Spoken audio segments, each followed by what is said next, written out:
Hola chicos, con este vídeo vamos a acabar con el periodo barroco y aquí vamos a centrarnos en la prosa, que es la única parte que nos falta.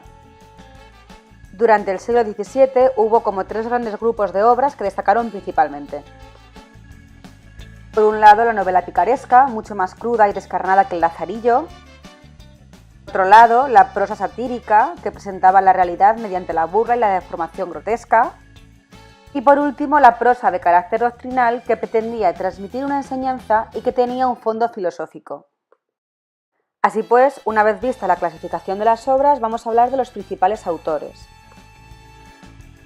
Empezaremos con Mateo Alemán, a quien se le conoce por haber escrito La vida del pícaro Guzmán de Alfarache, una obra en la que cuenta la vida del protagonista y añade reflexiones de carácter moral.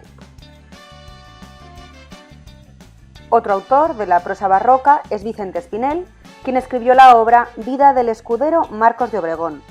Tenía un tono bastante moralizador, pero a su protagonista le dio un tono muy amable, mucho más que a otros personajes de este género.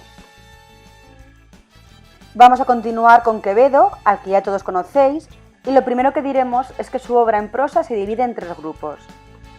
El primero es la novela picaresca, a la que pertenece La vida del buscón llamado Don Pablos, que escribió posiblemente en su juventud, y de una forma pesimista y amarga, el autor nos narra las andanzas del buscón. El segundo grupo pertenece a la prosa satírica, a la que pertenece la obra Los sueños, en la que el autor realiza una crítica de costumbres y personajes característicos de su tiempo. Quevedo no solamente usa un tono burlesco, sino también preocupado y crítico por la sociedad española de la época. Y en último lugar está la prosa doctrinal, en la que Quevedo aparece como un hombre desengañado y un moralista cristiano. Un ejemplo es La cuna y la sepultura. Y tras Quevedo le toca el turno a Baltasar Gracián, que si os acordáis ya hablamos de él en el vídeo en el que explicamos el conceptismo. Baltasar Gracián fue un escritor aragonés que escribió dos obras muy importantes en prosa doctrinal. La primera fue Agudeza y arte de ingenio, una obra de crítica literaria en la que enumera y ejemplifica recursos literarios propios del barroco.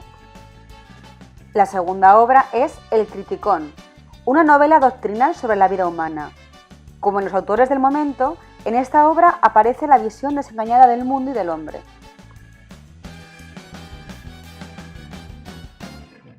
Vamos a ir acercándonos al final del vídeo con Luis Vélez de Guevara, cuya obra se titula El diablo cojuelo. El diablo cojuelo es una obra que está a medio camino entre el relato picaresco y la novela satírico-social y de costumbres.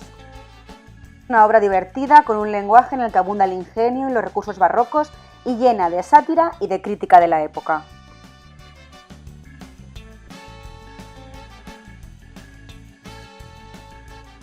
Y por último acabaremos con el Fénix de los Ingenios, que no es otro que Lope de Vega.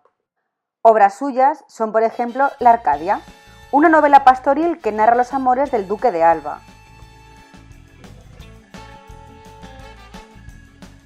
Otro de sus títulos es La Dorotea, que es una obra dialogada. Se cree que es su mejor creación en prosa. En esta obra nos cuenta sus amores juveniles con Elena Osorio. El lenguaje es elegante y cuidado, y en sus páginas se incluyen poemas, como por ejemplo A mis soledades voy. Y con esto damos por terminado el barroco. En el próximo vídeo hablaremos del siglo XVIII y de un movimiento que se llama neoclasicismo. Mientras tanto podéis ver estos vídeos las veces que hagan falta y en clase resolveremos dudas. ¡Hasta el próximo vídeo!